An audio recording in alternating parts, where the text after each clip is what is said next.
Assalamualaikum dan hai semua. Selamat datang ke podcast kami yang bertajuk Henti Budi, Sebab Peti, Kisah Nyata dan Harapan Generasi Madani.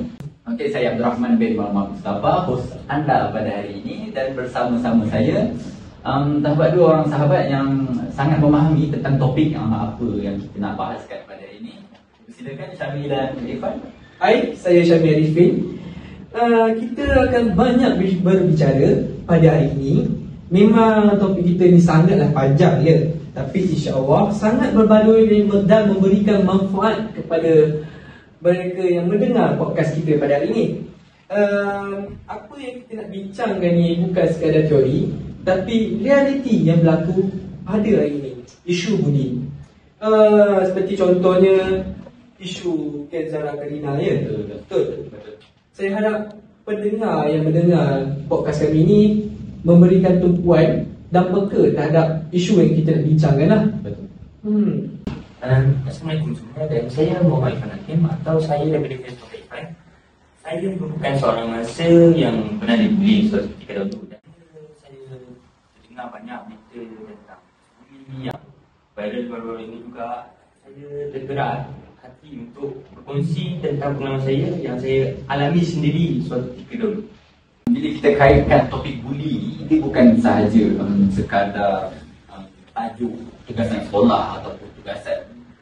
Buli ini sebenarnya adalah satu mesej kepada kehidupan sebenar, bahawasanya kita perlu mengambil berat dan mengambil peduli terhadap buli ini. Betul juga.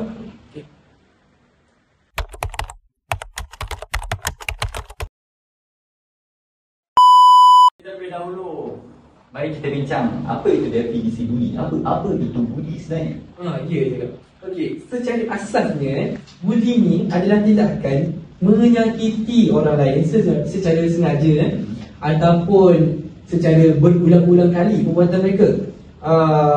Bukan sekali dua, tapi bila berlaku kerap kali ni dengan niat melakukan kerosakan psikologi, fizikal ataupun emosi. Buli boleh berlaku dalam berbagai bentuk, contohnya fizikal, cyber dan juga lisan. Contoh buli fizikal adalah seperti memukul ataupun menolak seseorang itu. Buli cyber pula ialah seperti kata-kata negatif dalam ruangan komen. Buli lisan pula ialah seperti ejekan, mengutuk ataupun menyindir seseorang itu tanpa sebab yang Kadang orang kata itu hanyalah gurauan, tapi kalau gurauan tu agak kasar dan menyakitkan, itu bukan gurauan namanya. Betul. Buli cyber ni dia sangat tricky sebab sering berlaku di belakang layar, orang kata tak nampak. Komentar macam komentar negatif, penghinaan, dia memberikan tekanan supaya seorang tu berubah. Dia sangat bahaya kalau kau semua tahulah. Apabila mangsa dibuli itu cakap sudah cukup, mangsa yang orang yang membuli tu Dia buat lagi. Dia rasa macam lebih tak puas, lebih mau macam lebih teruk lah. Dia ingin buli dengan lebih teruk lagi. Sampai kuasa lah. Ya betul, dia rasa macam dia ada kuasa yang kuat.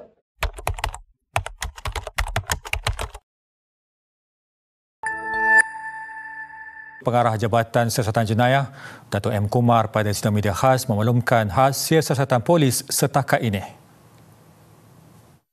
Ada keterangan-keterangan yang timbul hasil siasatan task force yang menjurus ke arah buli sebelum kejadian yang menimpa adik Zara ini.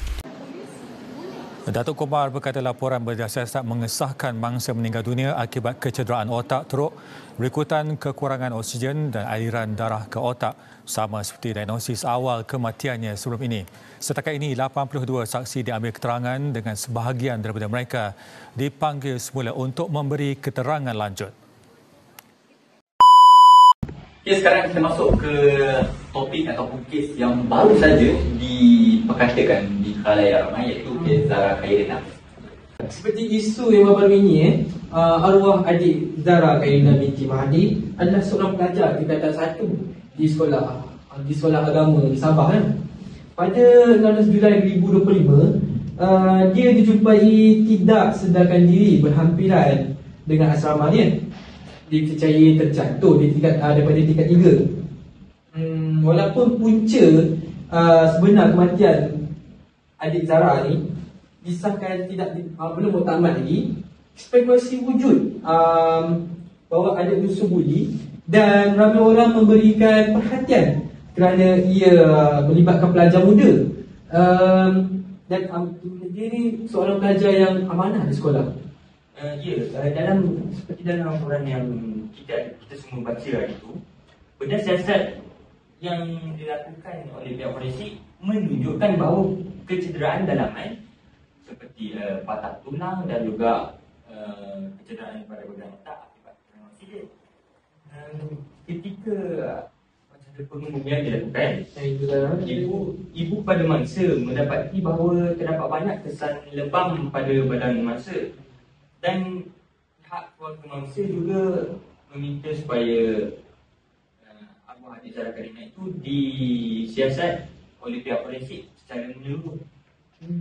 Lebih daripada itu, pihak polis telah pun membuka 15 kertas siasatan terhadap penyebaran maklumat yang tidak sahih terhadap kes Zara Karina ini. Dan 5 remaja bawah umur kini berdepan pendakwaan di Mahkamah Kanak-kanak Kota Kinabalu bagi kes buli terhadap Zara Karina. Kes Zara ni bukan sekadar kes kematian yang misteri. Ia menjadi simbol bahawa buli boleh membawa kematian jika tidak ditangani dengan segera. Kita sebagai masyarakat, ataupun sebagai pelajar patut bangkit menentang perkara buli ni. Bukan hanya melihat daripada jauh je, tapi tidak melakukan apa-apa tindakan. Betul. Dan kita kena ingat bahawa anak-anak kita yang berada di kawasan sekolah, asrama maupun di tempat ramailah tempat sosial, itu sepatutnya mereka berada di kawasan yang selamat dan aman dan bebas daripada sebarang perkara buruk yang berlaku. Tapi ini sebaliknya pula. Betul. Ya, betul. Lagipun kita pun akan juga memainkan peranan sebagai ibu bapa juga, betul? Betul. Jadi kita pun sebagai ibu bapa nak yang terbaik, keselamatan yang baik untuk anak-anak kita, supaya keselamatan dia terjaga, emosi dia stabil, dicegahi oleh bangsa-bangsa buli ni, pembuli kita panggil dia. Dan tak sekolah juga perlulah mengambil berat tentang isu ini, kerana isu buli ni bukan baru terkenal, mungkin daripada dulu dah ada isu ini, cuma tidak seteruk pada era sekarang lah. Ya, sebab dulu tak ada pun melibatkan kematian macam ni, tapi bila berlakunya kes kematian sangatlah mengayat hati lah orang kata. Mungkin dulu kita tak ada medium seperti media sosial, TikTok, Instagram, Facebook dan sebagainya untuk menyebarkan maklumat ni. Mungkin dulu tiada benda tu dan sekarang ada. So menjadi tanggungjawab kita untuk menyebarkan perkara yang benar, benda yang betul tentang kes Zara Karina ni, supaya tidak ada spekulasi yang mengaruh ataupun fitnah yang lebih dewasa. Ya, betul. Jadi pihak kerajaan pun dah ambil tindakan yang menyeluruh lah bagi menangani isu melibatkan buli ni. Betul tak guys?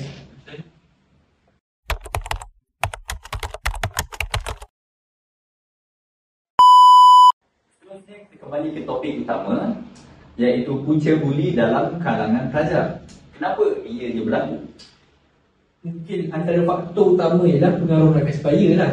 Bila satu kumpulan mula membuli, yang lain pun terikut-ikut supaya diterima dalam kalangan masyarakat lah kan. Dan itu akibat kurangnya kemahiran empati dan emosi. Bila seseorang pelajar itu tidak tahu bagaimana cara untuk meluahkan perasaannya, dia akan bertindak dengan cara yang agresif dan secara mudah yang tidak sihat. Media sosial dan budaya digital pun mainkan peranan besar juga. Kalau tengok dekat internet tu banyak yang mengecam dengan menghantar stiker lawa. Yang macam email lah. Itu zaman memang popular zaman sekarang lah yang berlaku. Dan jangan lupa juga pelajar ni kadang dia ada kelemahan sedikit dekat komunikasi di rumah. Bila pelajar tidak ada ruang untuk berbicara di rumah, tekanan akan dibawa ke sekolah. Itu sebabnya berlakunya buli. Betul, saya setuju. Tapi apa yang kita dapat lihat sekarang, ramai mangsa yang dibuli tersebut takut untuk membuat laporan sama ada kepada cikgu guru ataupun ibu bapa mereka. Mereka takut perbuatan mereka itu boleh menjadikan pembuli makin berani untuk buli mereka, dan mereka takut juga, mereka juga takut reputasi sekolah mereka jatuh. Terjejas lah. Terjejas, ya, betul. Terjejas. Okey.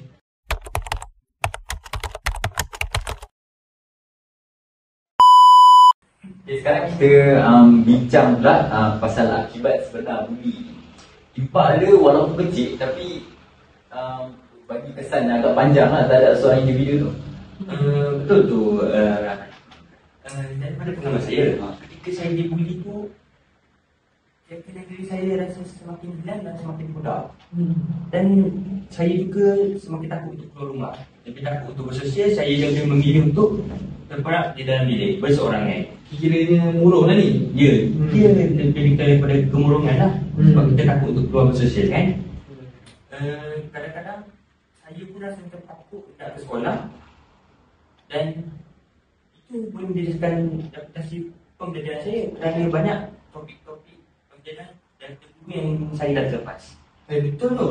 Sebab ada pelajar yang cuba untuk konten sekolah kerana prestasi mereka merosot atau tak mahu ambil bahagian dalam aktiviti sosial sekolah. Betul, Ahmad? Betul, kesan terhadap sekolah pun besar juga. Antaranya reputasi sekolah akan merosot, nama baik sekolah akan tercemar, dan sekolah keliling akan menangis merah terhadap sekolah. Mungkin dapat menjelaskan ini sekolah tersebut. Sangat. Dan pembuli pun tak terkecuali.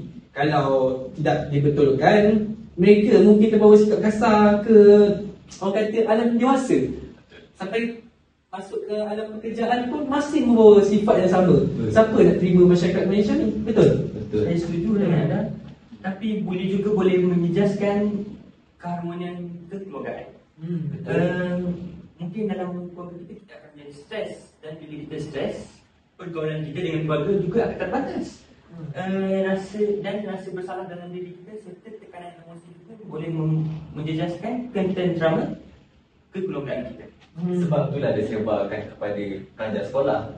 Dia buli balik pelajar sekolah tu. Oh, ya. Bila dia tekan kat rumah, so dia akan cari mangsa dekat sekolah. Sebab dia tak tahu nak melampiaskan kemarahan itu dekat siapa. Betul. Mantap. Itulah terhasilnya seorang pembuli. Ya. Ya, betul.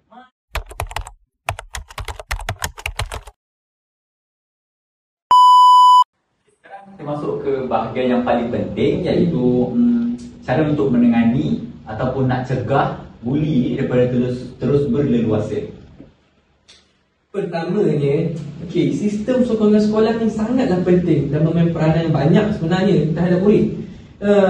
Peranan guru, kaunselor ataupun mentor pelajar. Sekolah wajib ada talian aduan sebenarnya dan sistem sokongan emosi. Macam mana kan? Saya setuju dengan pendapat anda, tapi pada saya itu saja. Setiap sekolah perlu mempunyai pendidikan emosi dan komunikasi dari kecil lagi. Semenjak mereka sekolah rendah, mereka perlulah berkongsi. Mungkin dari kecil mereka dah mempunyai masalah kekeluargaan, masalah dalam pelajaran. So mereka perlukan tempat yang untuk sesuai untuk meluahkan Masalah mereka lah. betul. Selain itu, pihak berwajib juga boleh menghasilkan kempen ataupun mengajukan kempen untuk memberikan kesedaran terhadap masyarakat tentang buli ni. Peranan sebagai rakan sebaya ni pun memainkan peranan banyak sebenarnya. Kalau nampak buli, jangan tunggu je kan. Tengok, memang takkan dapat dicegah lah masalah buli ni. Tegur secara halus, mungkin bantu mangsa ataupun laporkan kepada guru. Jangan diamkan kes ni. Saya setuju. Dan kan itu saja. Pihak media juga mungkin boleh memberikan bantuan dan sokongan. Sebagai contoh, media sosial itu sepatutnya kita gunakan secara positif dan tidak seharusnya digunakan secara negatif. Betul kan? Dan seperti contoh kes yang viral baru-baru ini, adik Zara Khalina, banyak berita-berita palsu yang tersebar dalam media sosial. Dan menyebabkan polis perlu membuka lebih banyak kertas siasatan untuk menangani masalah penyebaran berita yang tidak sahih ini. Okey, sebab itulah kita sebagai masyarakat ni jangan bermandai-mandai membuat spekulasi sendiri. Betul? Betul. Jadi kita cuba bantu masalah ni, mungkin cuba diamkan, kita tunggu saja pihak berkuasa buat kerja. Tapi kita pun sebagai masyarakat cubalah bantu, mungkin segi maklumat yang kita tahu ke apa ke kan. Kita perlu pastikan maklumat yang kita berikan tu sahih. Saya betul. Kalau tidak, semakin banyaklah masalah yang berlaku kan. Ya, betul. Semakin sukar proses untuk masalah itu diselesaikan. Pihak mahkamah juga perlulah adil dalam menilai ataupun menentukan keputusan. Sebabnya pihak mahkamah ni adalah Rule penting dalam negara. Rule penting lah, dan tidak bolehlah berat sebelah kan. Betul. Tidak perlu memilih sebenarnya, disebabkan mungkin pembuli tu orang yang susah, so mereka senang-senangnya menerima duit daripada orang yang kaya tersebut kan. Betul. So pihak kehakiman perlulah telus dalam menilai sesuatu kes bagi menjamin keadilan dan keharmonian negara. Dan korang jangan lupa, ibu bapa ni seharusnya jadi tempat yang selamat untuk anak-anak berbicara, untuk meluahkan perasaan mereka. Jika anak berubah sikap, janganlah terus hukum dia mereka. Sebab kita kena fahami dulu anak-anak ni. Kadang-kadang emosi dia ni tak menentu. Itu pun boleh jadi salah satu punca kenapa mereka jadi pembunuh. Betul. Sebagai orang kita pula berkongsi sekiranya ada masalah, kita perlu bertanya kepada anak kita, dan masa sekiranya ada masa keluar, bawa lah anak kita keluar jalan sama-sama. Mereka juga memerlukan kasih sayang daripada seorang ibu dan bapa. Kadang-kadang ni anak ni dia takkan bercerita kalau kita tak tanya. So kita sebagai ibu bapa perlulah main peranan yang sangat penting dengan sentiasa bertanya tentang khabar anak-anak ataupun situasi mereka okey ke tak okey, macam tu. Ya, betul. Yelah, kadang-kadang ibu bapa ni kita faham terlampau sibuk sangat dengan perkara-perkara yang mungkin pasal kerja kan. Tapi dalam kesibukan tu cubalah ada ruang dan waktu untuk meluangkan masa dengan anak-anak. Macam awak kata tadi, kena bawa anak tu kalau ada masa lapar, pergi keluar jalan-jalan sama-sama, luangkan masa supaya anak tu rasa diri dia ni dihargai. Emosi anak-anak kita perlu jaga. Kita pun nak anak kita cemerlang dalam pembelajaran tu kan. So kalau emosi dia orang tu macam guru hara, mestilah dia orang tak boleh fokus ke pembelajaran. Dan result mereka akan menjadi semakin teruk. Betul. Secara tidak langsung dengan anak-anak ni meluah, dia dapat menghilangkan stres. So dapat mengelakkan masalah terutama sekarang seperti anxiety dan selainnya dia terus berlaku lah. So dapatlah cegah masalah bully ni daripada terus berlewasa. Kalau emosi terjaga, semua perkara ni takkan terjadi. Betul tak? Betul. Ya, perkara yang berlaku sebelum-sebelum ni pun berasalnya daripada rumah tu sendiri. Rumah, betul. Kalau rumah pun maksudnya rumah pun tak nyaman untuk diorang, so kat mana lagi tempat diorang untuk selesa? Betul. Kalau kat rumah dah tak elok, dia akan membawa perkara negatif tu kat luar. Sebab tu terjadinya bully. Harmoni masyarakat juga boleh terjejas sebabkan penghulu-penghulu mereka ni. Betul.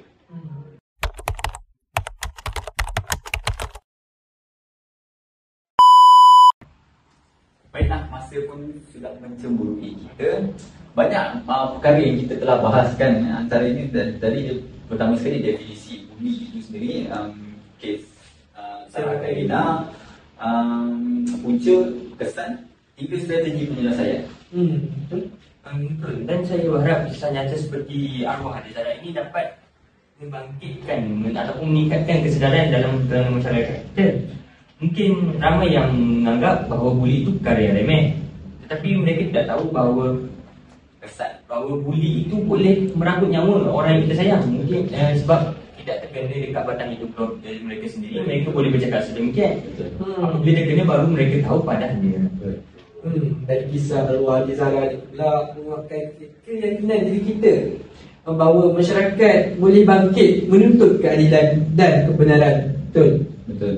Jadi pesanan saya lah buat seluruh masyarakat bahawasanya kita perlulah hentikan budi, sebarkan empati. Jadilah pendengar, bukan penyumbang luka. Kalau kamu dengar seseorang menderita, berbicaralah, jangan biar bisikan derita itu membunuh harapan. Jadi, terima kasih kepada dua orang sahabat saya iaitu Irfan dan Syamil kerana dapat meluangkan masa untuk video podcast pada kali ini. Banyak perkongsian telah dilontarkan dari penurunan fakta dan saya harap apa yang disampaikan oleh Syamil dan Irfan ini menjadi teladan ataupun boleh Membantu masyarakat. boleh ambil yang baik-baik lah. Betul. InsyaAllah dengan apa yang kita bincangkan ni dapat membuka minda dan mata masyarakat kita bahawa budi ni sangatlah bahaya. Sangat bahaya. Dan terima kasih juga kepada Man kawan-kawan kerana menjemput saya untuk berkongsi pengalaman saya.